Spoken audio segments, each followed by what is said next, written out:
বড় একটা সুখবর দিলাম আর তুমি বলছো শুধু আচ্ছা। তাহলে কি করবো? সুষমা, তুমি খুশি হওনি?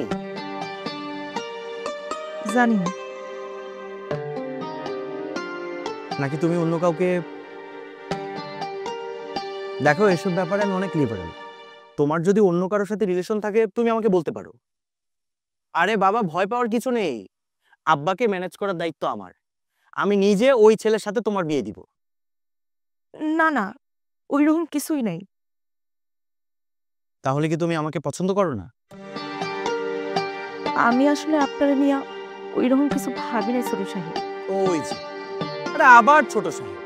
এই, তোমাকে আমি কতবার বলেছি যে এসব সাহেব টাহেব আমাকে ডাকবা না। এসব আমার একদম পছন্দ না।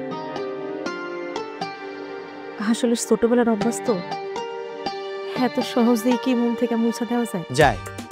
মন থেকে চাইলে অনেক কিছু মুছে ফেলা যায়।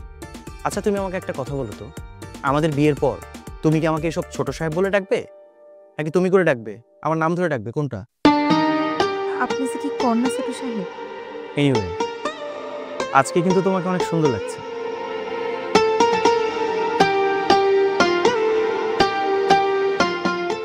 আমি যাই ছোট সাহেব।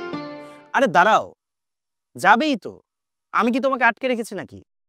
কিন্তু যাওয়ার আগে তোমার মনের কথাটা আমাকে বলে যাও।